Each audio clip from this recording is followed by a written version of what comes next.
안녕하세요. 시니어 생활 백서 구독자님. 오늘 영상에서 뵙게 돼서 반갑습니다. 혹시 요즘 이런 생각 한 번쯤 해보신 적 있으신가요? 밥도 꼬박꼬박 챙겨 먹고 간식도 잘 먹는데 이상하게 기운이 없고 몸이 자꾸 늘어지는 느낌이 든다. 아침에 거울을 보면 머리카락이 예전보다 가늘어지고 손톱은 자주 부러지고 피부도 거칠어 보인다. 밤에 다리를 눌러보면 푹 들어갔다가 천천히 올라오는 것 같고 운동도 잘 못한 것 같은데 몸이 묵직하게 부은 느낌이 든다. 대부분은 나이 들어서 그렇겠지 대충 그렇게 넘기고 맙니다. 그리고 이렇게 말하시죠. 그래도 나는 잘 먹는 편인데 설마 영양이 부족하겠어. 오히려 살이 찌는 게 고민이지. 그런데 여기서 아주 중요한 함정이 있습니다. 우리가 많이 먹는다고 해서 필요한 영양소를 제대로 채우고 있다는 뜻은 절대 아니라는 겁니다. 특히 단백질은 더 그렇습니다. 우리나라 조사 결과를 보면 나이가 들수록 단백질을 부족하게 먹는 비율이 눈에 띄게 올라갑니다. 남성은 4명 중 1명 정도, 여성은 거의 절반 가까이가 단백질을 부족하게 먹고 있다는 결과가 나왔습니다. 밥도 먹고 반찬도 먹는데 어떻게 단백질이 부족할까 싶지만 막상 하루 식단을 적어보면 탄수화물과 기름진 반찬은 많은데 정작 단백질은 턱없이 부족한 경우가 많습니다. 문제는 이 부족이 조용히 진행된다는 것입니다. 갑자기 쓰러지는 것도 아니고 어딘가가 극적으로 아픈 것도 아니라서 대부분이 몸이 보내는 작은 신호들을 대수롭지 않게 넘겨버립니다. 그렇게 몇 년이 지나면 어느 날 갑자기 병원에서 이런 이야기를 듣게 됩니다. 근육이 많이 줄어 있으십니다. 뼈가 많이 약해지셨어요. 오늘은 이 조용한 신호를 미리 알아채는 시간입니다. 단백질이 부족할 때 내 몸이 보내는 숨은 증상들, 그리고 지금부터라도 어떻게 채워야 하는지 시니어 생활에 맞는 방법까지 하나하나 풀어보겠습니다. 끝까지 들으시면 내일 아침 식탁을 보는 눈이 완전히 달라지실 겁니다. 먼저 단백질이 어떤 영양소인지부터 간단히 짚고 넘어가야 합니다. 단백질은 근육을 만드는 영양소다. 이렇게만 알고 계신 분들이 많습니다. 그래서 운동을 많이 하는 젊은 사람들에게만 필요한 것처럼 느껴지기도 합니다. 그러나 단백질은 단순히 근육만 만드는 재료가 아닙니다. 피부와 머리카락, 손톱, 혈관, 뼈, 호르몬, 면역세포, 상처를 메워주는 조직까지 몸을 이루는 거의 모든 구조물에 단백질이 들어 있습니다.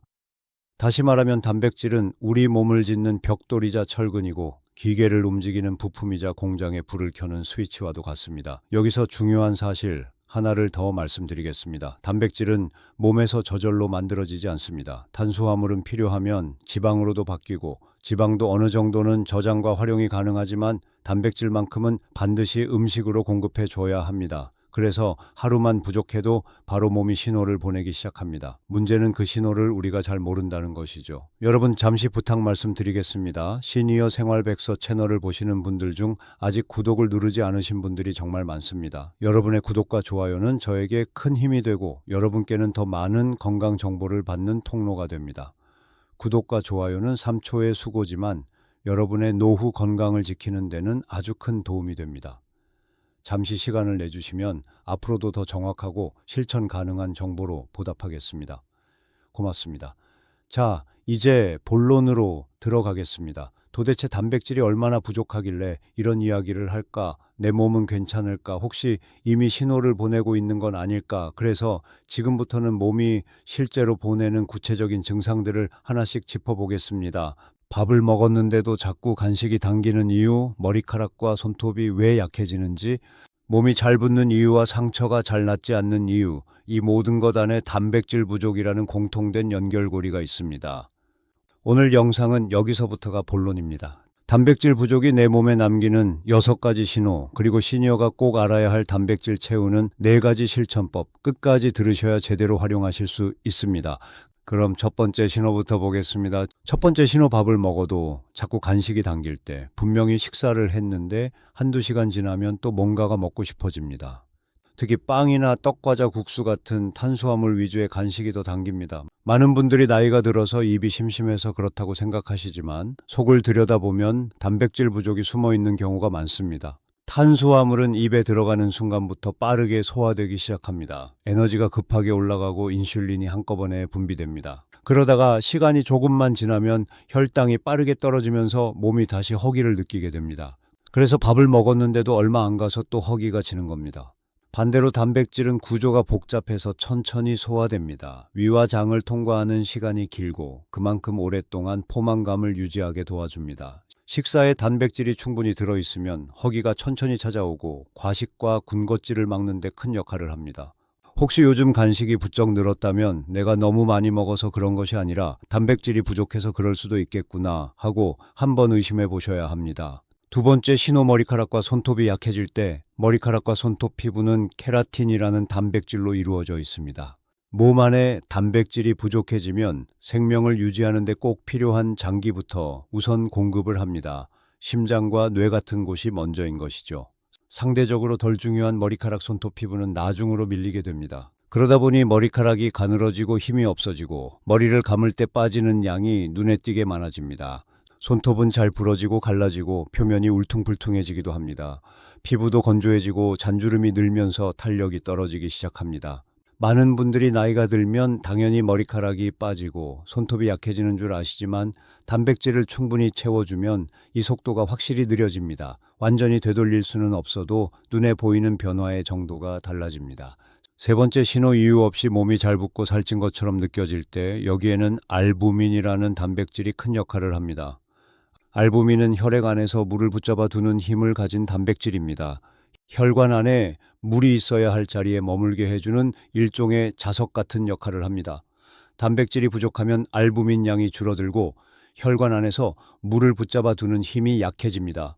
그러면 물이 혈관 밖으로 새어나가 다리와 발 복부 같은 곳에 축적됩니다. 우리가 흔히 말하는 부종이 바로 이런 과정에서 생깁니다. 그래서 특별히 체중이 늘지 않았는데도 허리띠가 갑자기 꽉 끼는 느낌이 들고 발목이 붓고 양말 자국이 오래 남습니다.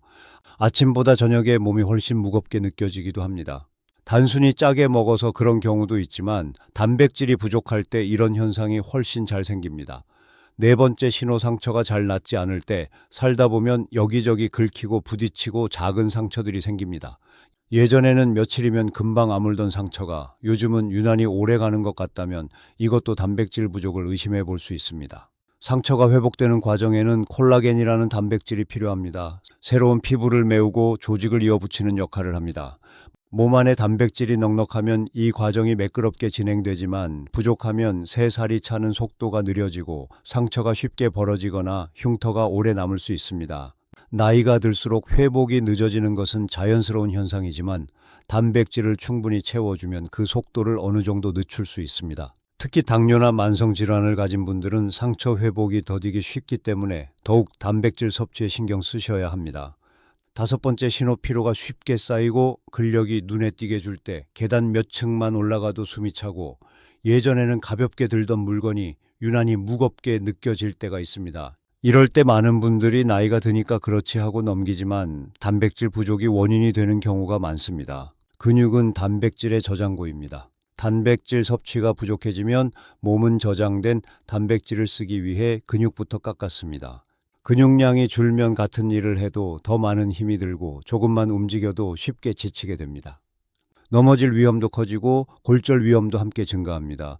특히 65살 이후에는 근육이 빠지는 속도가 더 빨라집니다. 이 시기에 단백질을 충분히 채우고 간단한 근력 운동만 잘해도 나중에 걷는 힘을 지키는데 큰 차이를 만들 수 있습니다. 여섯 번째, 신호뼈가 약해지고 골절이 잦아질 때 뼈라고 하면 대부분 칼슘만 떠올리지만 뼈의 틀을 이루는 기둥에는 단백질이 들어 있습니다. 쉽게 말해 단백질로 짜놓은 그물 안에 칼슘이 채워져 있는 구조라고 생각하시면 됩니다. 그래서 단백질이 부족해지면 뼈의 기둥도 약해지고 그 위에 얹혀 있는 칼슘도 제 역할을 하기 어렵습니다. 넘어졌을 때 같은 충격을 받아도 근육이 탄탄하고 단백질이 충분한 분들은 버티지만 근육과 단백질이 부족한 분들은 골절로 이어질 가능성이 훨씬 높습니다. 우리나라 조사에서도 나이가 많을수록 단백질을 덜 먹는 경향이 분명하게 나타났습니다. 남성은 4명 중 1명 정도, 여성은 거의 절반 정도가 필요량보다 적게 단백질을 섭취하고 있다는 결과가 있습니다. 살은 찌는데도 단백질은 모자란 상태가 점점 흔해지고 있다는 뜻입니다. 그렇다면 여기서 질문이 생깁니다. 도대체 얼마나 먹어야 부족하지 않은 걸까? 그리고 어떤 방식으로 먹어야 내 몸에 잘 흡수가 될까? 이제부터 단백질을 지혜롭게 채우는 4가지 실천법을 알려드리겠습니다. 첫 번째 실천법, 끼니마다 나누어 먹기. 단백질은 한 번에 몰아서 먹는 것보다 아침, 점심, 저녁으로 나누어 먹는 것이 훨씬 좋습니다. 몸이 이용할 수 있는 양이 한계가 있기 때문입니다. 하루 필요량을 체중 기준으로 대략 계산해보고 3끼에 골고루 나누어 넣는 것이 좋습니다. 예를 들어 체중이 60kg 정도라면 대략 하루 60g 전후가 필요하다고 보고 한 끼에 20g 안팎으로 넣어주는 식입니다. 정확한 숫자보다 중요한 것은 각 끼니에 단백질이 반드시 들어있게 만드는 습관입니다. 두 번째 실천법, 식탁 위에서 먼저 찾기. 식사를 시작하기 전에 한번 식탁을 둘러보세요. 이 반찬 가운데 단백질이 들어있는 음식이 무엇인지 먼저 눈으로 찾는 겁니다. 생선이나 두부, 고기, 달걀, 콩, 요거트 같은 것들이 보이지 않는다면 그 끼니는 단백질이 부족한 식사입니다. 이럴 때는 작은 변화라도 꼭 추가해 주셔야 합니다. 달걀 프라이 1개를 더 올리거나 두부 반 모를 국에 넣거나 밥숟가락을 조금 줄이는 대신 생선 1조각을 더 올리는 식으로 말입니다. 그렇게 하루에 한 번씩만 더 챙겨도 1달, 2달이 지나면 몸이 느끼는 차이가 분명해집니다. 세 번째 실천법, 간식의 격을 올리기라면 한 그릇 과자, 한 봉지 빵 1개로 끼니를 대신하면 배는 부를지 몰라도 단백질은 부족해질 수밖에 없습니다. 간단히 때우는 식사가 반복될수록 몸의 단백질 창고는 서서히 비어갑니다. 그래서 간식의 종류를 바꾸는 것이 중요합니다. 과자나 달콤한 빵 대신 삶은 달걀 1개와 무가당 그릭 요거트 1컵, 그리고 견과류 1줌과 두유 1잔을 선택해 보세요.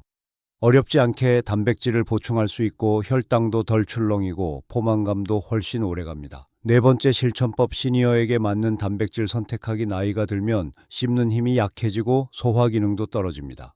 그래서 같은 단백질이라도 소화가 편한 형태를 고르는 것이 중요합니다. 질긴 고기보다는 부드럽게 조리된 살코기 튀긴 것보다는 삶거나 찐 요리, 소화가 편한 생선과 달걀, 두부, 콩 요리, 여기에 너무 짜거나 기름지지 않게 조리하는 습관까지 더해지면 단백질을 부담 없이 오래 챙겨 드실 수 있습니다. 이 실천법을 꾸준히 지키면 우리 몸은 조금씩 달라지기 시작합니다. 밥을 먹고도 허기가 지던 시간이 점점 길어지고 아침에 일어났을 때 몸이 덜 붓습니다. 계단을 오를 때 다리가 조금씩 가벼워지고 작은 상처도 이전보다 빠르게 아물게 됩니다. 지금 이 순간에도 내 몸은 조용히 신호를 보내고 있습니다. 단백질이 부족하다고 나를 조금 더 챙겨달라고. 그 신호를 외면할지 받아들일지는 결국 나의 선택입니다. D. 궁금증 해소와 자연스러운 마무리. 혹시 오늘 말씀드린 이야기 속에서 내 모습이 자꾸 떠오르셨나요? 밥을 먹고도 금방 간식이 당기고 머리카락이 예전보다 많이 빠지는 것 같고 발과 다리가 잘 붓고 조금만 움직여도 숨이 차고 피곤하다면 그동안 단백질이 소리 없이 모자라고 있었을 가능성이 큽니다. 그러나 너무 늦었다고 생각하실 필요는 없습니다. 지금 이 순간이 가장 빠른 출발점입니다. 오늘 저녁 식사부터 한번 바꿔보시면 됩니다. 식탁에 앉기 전에 먼저 이렇게 물어보는 겁니다. 오늘 내 밥상 위에 단백질은 어디에 있을까? 새하얀 밥 1그릇과 국 1그릇, 김치와 나물 몇 가지로 끝난 식탁이라면 여기에 단백질 1가지를 꼭 더하세요. 달걀 하나를 부쳐서 올리거나 두부를 썰어 넣어 된장찌개를 끓이거나 작은 생선 1토막만 더해도 시작은 충분합니다. 라면이 당기는 날이라면 달걀과 두부를 꼭 함께 넣어보시고 빵을 드시더라도 요거트나 우유를 곁들이는 습관을 만들어 보세요. 이렇게 작은 변화를 한 끼 한 끼 쌓아 올리다 보면 몸은 조용하지만 분명하게 반응하기 시작합니다. 아침에 일어났을 때 다리가 덜 무겁고 하루가 끝날 때 피로가 예전만큼 심하지 않을 것입니다. 1달, 2달이 지나면 거울 속 표정도 조금씩 달라질 수 있습니다. 단백질을 채운다는 것은 단순히 근육을 키우는 일이 아니라 내 몸 전체의 회복력을 되찾아주는 일입니다. 오늘 하루에 어떤 선택을 하느냐가 내년에 나 5년 뒤에 나 10년 뒤에 나를 바꿉니다. 시니어 생활 백서는 여러분이 그 선택을 조금 더 쉽게 하실 수 있도록 앞으로도 식단과 생활 습관에 대한 구체적인 방법들을 계속 나눌 예정입니다. 다음 시간에는 시니어가 부담 없이 실천할 수 있는 하루 단백질 채우는 식단 예시를 아침, 점심, 저녁으로 나누어 자세히 말씀드리겠습니다. 오늘 저녁 식탁에 앉으실 때 잠깐만 떠올려 보세요. 내 몸은 지금 어떤 신호를 보내고 있을까? 그리고 그 신호에 어떻게 답해 줄 것인가? 그 답을 단백질 1숟가락에서 찾아보셔도 좋겠습니다.